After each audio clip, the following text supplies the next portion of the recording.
बिस्मिल्लाहिर्रहमानिर्रहीम। अस्सलामु अलैकुम नाजरीन, मिक्स्ड इन्फो टीवी के साथ मैं हूं जाहिद फारूक। नाजरीन, लोग ये कहते थे कि इमरान खान से सियासत नहीं होती, ये नातजर्बाकार खिलाड़ी हैं, ये कुछ नहीं कर सकते, ये हुकूमत नहीं चला सकते, इनको 2 दिन के अंदर लोग सारे छोड़ जाएंगे, हुकूमत गिर जाएगी। शहबाज शरीफ अगले इंतखाबात की उम्मीद लगाए बैठे हैं। कुछ दिन पहले उनकी तरफ से ये बयान आया कि नए इंतखाब होने जा रहे हैं। दूसरी तरफ कमरुज़्ज़मान कायरा की तरफ से, पीपल्स पार्टी की तरफ से भी यही बयान सामने आया कि नए इंतखाब होने जा रहे हैं। बिलावल भुट्टो जरदारी की तरफ से ये मुतालबा कर दिया गया कि वज़ीर आज़म जो है वो इस्तीफ़ा दें।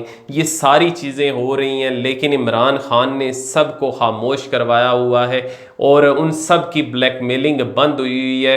वो ऐसे ताबड़तोड़ हमले कर रहे हैं माफियाज़ के ख़िलाफ़ कि वो संभल नहीं पा रहे और आने वाले दिन मज़ीद उनके लिए सख्त होने जा रहे हैं। सबसे पहले इमरान खान ने सियासत किस तरीके से उनके साथ खेली, और वो लोग जो ये समझते थे कि ये रिपोर्ट्स आने के बाद बहुत से इत्तेहादी हुकूमत से अलग हो जाएंगे, और वो लोग जो ये समझते थे कि शायद हुकूमत और फ़ौज मिलिट्री इस्टेब्लिशमेंट एक पेज पर नहीं है, उनको भी एक ज़बरदस्त किस्म का पैगाम दिया।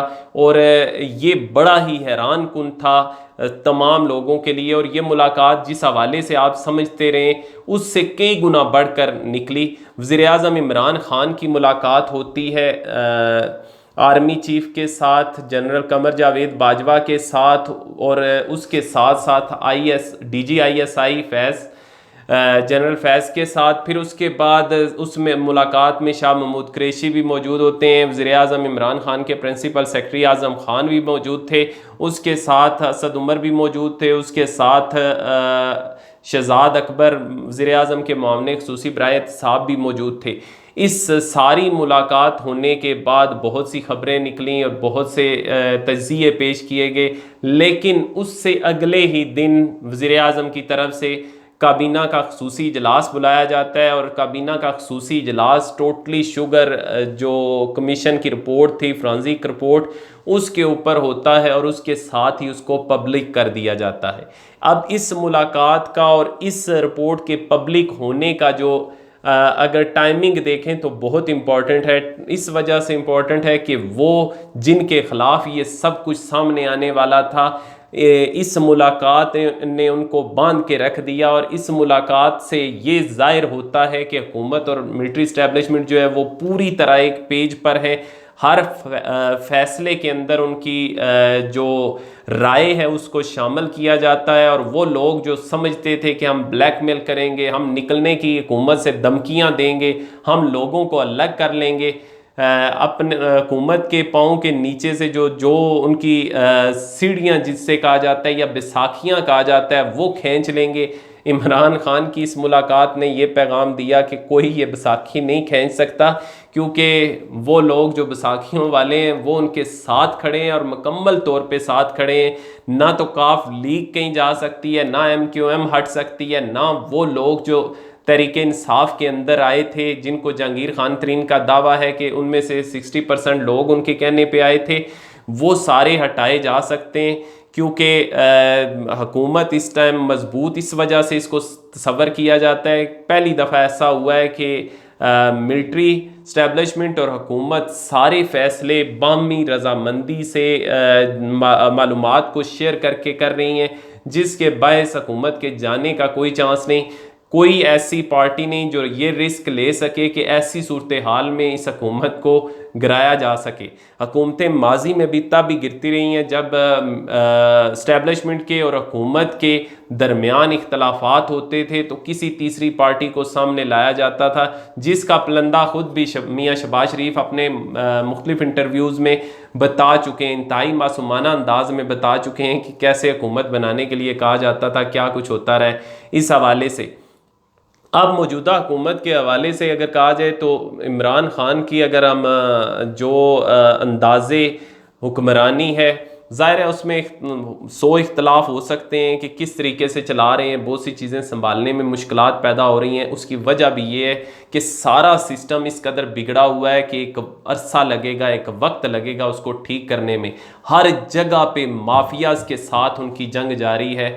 अगर हमारी ब्यूरोक्रेसी देखें तो उसमें माफियाज मौजूद हैं। अगर हम प्राइवेट बिजली घर जो बिजली बनाते हैं वो सारे माफियाज हैं।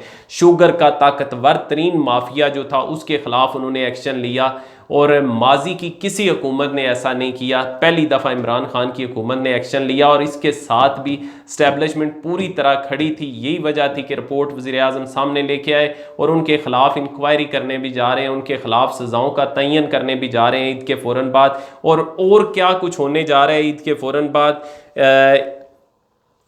एक तो शहजाद अकबर अपनी रिपोर्ट पेश करेंगे इस हवाले से कि क्या क्या इंक्वायरी इसमें कार्रवाई की जा सकती है हुकूमत की तरफ से, और इसके साथ ईद के बाद कर्जा कमीशन जो 30,000 अरब रुपया इस मुल्क पर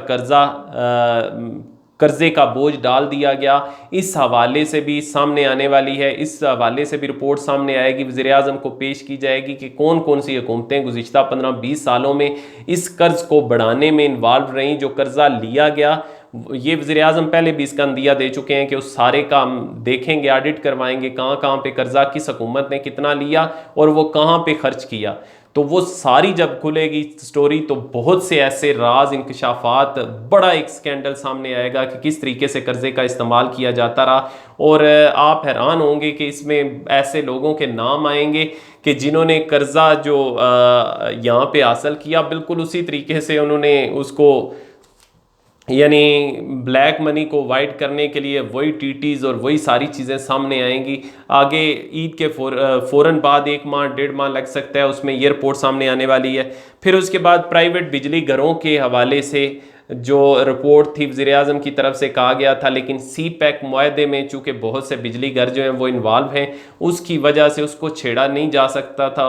और चाइना गवर्नमेंट की भी यही थी कि इन मामलात को जो सी पैक से जुड़े हुए हैं उनको ना देखा जाए, उनको छोड़ के बाकी जितने बिजली घर काम कर रहे हैं उनके हवाले से देखा जाएगा कि वो कितना माल बना रहे हैं, किस तरीके से जो मुल्की ख़जाना है उसको नुकसान पहुंचा रहे हैं। वो सारा जो माफिया है उसकी रिपोर्ट भी सामने ईद के फ़ौरन बाद आएगी। इसके बाद जी एक और बड़ी अहम रिपोर्ट, गंदम आटा जो स्कैंडल था उसके हवाले से भी रिपोर्ट सामने आने वाली है। शहजाद अकबर को वज़ीर आज़म की तरफ से ये कह दिया गया है कि उसकी रिपोर्ट भी तैयार की जाए, और जो पहले रिपोर्ट आई थी उसी को देखकर उसके अंदर जो भी आप देख सकते हैं मुनासिब जो तजावीज़ हैं कि उन पे कार्रवाई कैसे हो सकती है, वो सारी रिपोर्ट जब सामने आएगी तो उसके जो ज़िम्मेदारान हैं उनको भी पब्लिक किया जाएगा, उनको भी सामने लाया जाएगा, उनके ख़िलाफ़ भी वज़ीर आज़म एक्शन लेना चाहते हैं।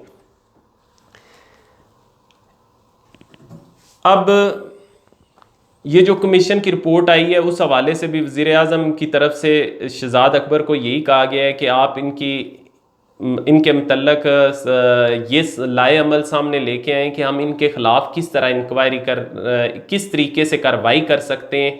जो आप लाए अमल तय करेंगे हम 100% उस पर अमल यकीनी बनाएंगे। ईद के फ़ौरन बाद इस पर अब सारे माफियाज को के हाथ पांव फूले हुए हैं कि किस तरीके से बचा जाए, क्योंकि इमरान खान ने जो कहा था कि ये माफियाज के लिए 2020 का साल बहुत मुश्किल होगा, उनकी चीखें निकलेंगी, तो वो चीखें निकलना शुरू हो गई हैं। लेकिन ब्लैकमेलिंग चल नहीं सकती। हुकूमत से अलग होने का अगर सोचेंगे तो सियासी मौत मरेंगे, और अगर और किसी भी किस्म का दबाव डालने की कोशिश करेंगे तो नई हुकूमत बनना ये भी इतना आसान नहीं। आने वाले वक्तों में फिर सियासत करना ये भी इतना आसान नहीं, क्योंकि हुकूमत और इस्टेब्लिशमेंट दोनों एक पेज पे हैं। वज़ीर आज़म की तरफ से रिपोर्ट जारी करने से पहले एक दिन मुलाकात करना ये बड़ा ही मैनी खेज़ है, और ये एक अहम मैसेज पहुंचा रहा है उन तमाम कार्टल्स को, उन तमाम माफियाज़ को जिनके ख़िलाफ़ वज़ीर आज़म इनको कार्रवाइयाँ करने जा रहे हैं कि इस टाइम खाली इमरान खान कार्रवाइयाँ नहीं कर रहे, बल्कि इस्टेब्लिशमेंट पूरी उनकी पुश्त पे खड़ी है और ये मुश्तरका तौर पे कार्रवाइयाँ हो रही हैं। और जब मुश्तरका तौर पे कार्रवाइयाँ होती हैं तो उनका बचना बहुत ही मुश्किल हो जाता है, क्योंकि जब इधर से निकलते हैं तो उधर जाकर छुपने की कोशिश करते हैं, जब उधर से निकलते हैं तो फिर उन्हें कहीं भी छुपने की जगह नहीं मिलती। व्यूअर्स, ये है हकीकत। देखें ईद के बाद क्या होता है। बाकी सियासी मंजरनामे से जुड़ी बहुत सी खबरें सामने आएंगी, लेकिन वबाई सूरत हाल की अगर बात की जाए तो उस हवाले से बड़ी ही अलार्मिंग सिचुएशन है। असद उमर की तरफ से जो ब्रीफिंग दी गई इसी मीटिंग के अंदर जिसमें वज़ीर-ए-आज़म, आर्मी चीफ़ और ISI DGISI भी मौजूद थे, उसमें उन्होंने बताया कि लॉकडाउन ख़त्म करने के बाद जो सूरत हाल सामने आ सकती है वो काफ़ी ज़्यादा संगीन हो सकती है, हमें उसके लिए प्रिपेयर रहना चाहिए। लेकिन चूँकि ईद के दिन आ रहे हैं, ईद के हवाले से सब लोग शॉपिंग कर रहे हैं, उन सबको चाहिए कि इंतहाई एहतियात के साथ शॉपिंग करें और ईद को भी इस दफ़ा थोड़े मुनफरिद अंदाज में मनाएं, सोशल डिस्टेंसिंग का ख्याल रखें और ख़ुद को भी बचाएं, क्योंकि आप जब ख़ुद को बचाएंगे तो आपके बच्चे, आपकी फैमिली, आपके बुज़ुर्ग सब महफूज रहेंगे। तो यही आपके लिए एक पैगाम है और इंशाल्लाह जो भी आने वाली इन्फॉर्मेशंस होंगी वो भी आपके साथ शेयर करता रहूँगा। जिन दोस्तों ने अभी तक हमारा channel mixed info TV subscribe नहीं किया, सब्सक्राइब कर लें, बेल का आइकन ज़रूर दबाएं। मुझे इजाज़त दीजिए, अल्लाह हाफिज़।